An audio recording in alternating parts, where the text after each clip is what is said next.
days away from the start of this unprecedented season. In just the last 17 days, we've had a draft, an entire free agency period, and started training camp.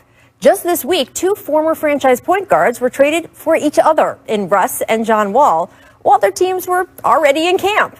This is all part of a sprint during this pandemic to have a workable, if shortened, NBA season. Now, this schedule release show will include just games from now until the All-Star break in early March. Have you ever seen a major American sports league only put half a schedule out before? Yeah, me neither. But the league wants to maintain flexibility in case of COVID-related delays and postponements. The goal is a 72-game season that ends May 17th, then a play-in tournament and a playoffs that can end in July. Now, in order to cut down travel, there are significantly more back-to-backs between teams, home and homes, or just home and home and home and homes. Here's an example. In January alone, the Sixers will play consecutive games against the same opponent at the same location 4 times. So hosting the Hornets, then the Heat, the Celtics, then going over to Detroit to play 2 games in 3 days there. So yeah, we are 18 days away, an unprecedented season in an unprecedented time.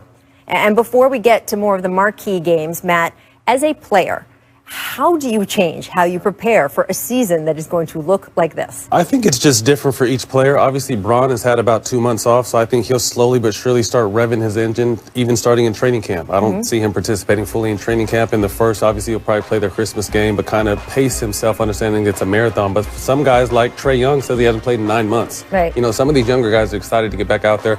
At the end of the day, I think they understand how special this is. If 2020 has taught us anything, it's not to take anything for granted. So no matter what the circumstances are, back-to-back games. I remember the lockout season, Paul, we first came back, we played, 3 games in 4 nights? Yeah. It was crazy. So these guys are excited to get back out and play, but I expect the superstars to ease their way into the season. What about you, Paul? These athletes, NBA players are the most adaptable athletes in the world. I mean, since I've come into the league, like Matt said, we've had 3 lockouts. Right. You know, we had 50-game seasons. We started on Christmas. We had a bubble.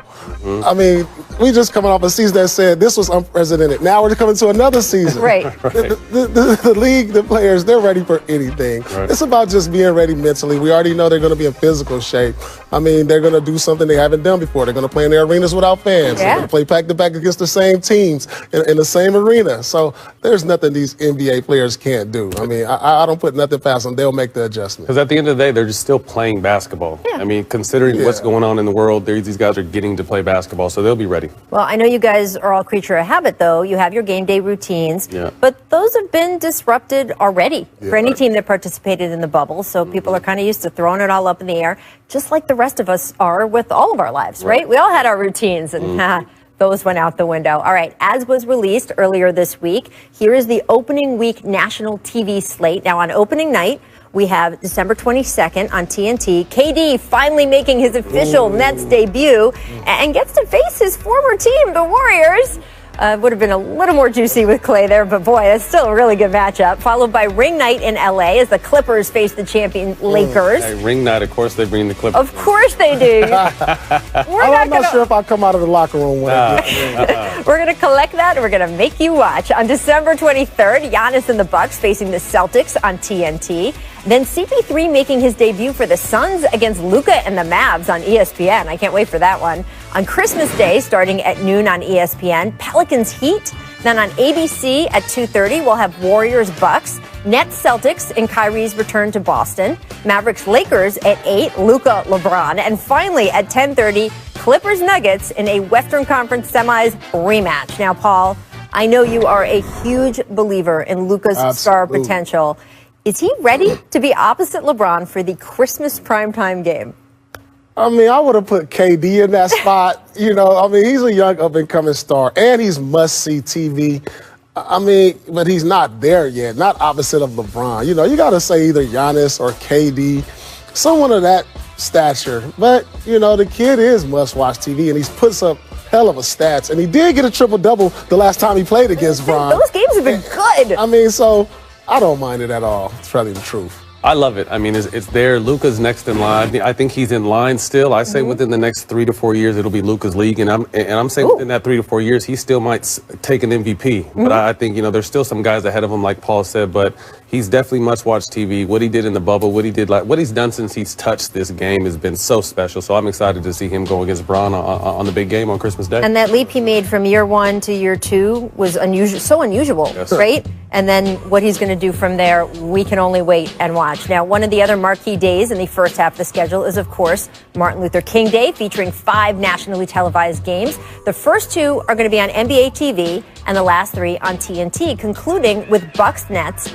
and Warriors Lakers. Now, ABC is going to have 7 games starting January 30th through the All-Star break, including 5 Saturday primetime games. This is a good schedule. Lakers Celtics, Warriors Mavs, KD back in Golden State, Heat Lakers finals rematch, Clippers Bucks, and I mean, there's so many good matchups here.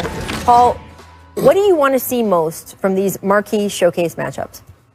I want to see KD versus Giannis. Because, look, in many people's eyes, we know LeBron just showed everybody he's still the best in the league. Giannis is a 2-time MVP, but still might not even be the best in the Eastern Conference. Talk to him.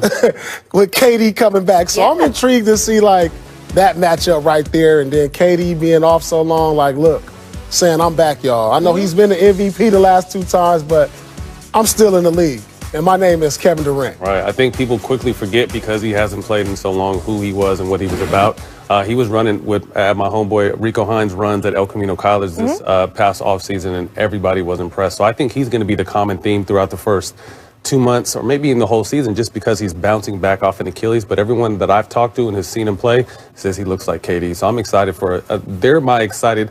If they stay healthy and can gel, they're coming out the East for me. I mean, by the way, also playing with Kyrie Irving. Early too, right? Right? I mean, don't forget, there's games you turn on the TV and Kyrie. That's Matrodamus. Right?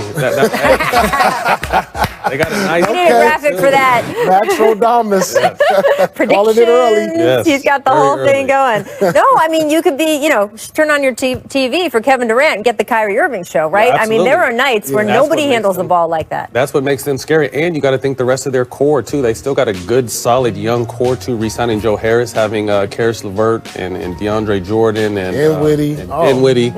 I mean, and then, Steve had the Steve Nash experiment. And those guys respect him. And I'm interested to see what kind of mind he brings to that kind of team. So the Nets, if they can stay healthy and get that chemistry, they're going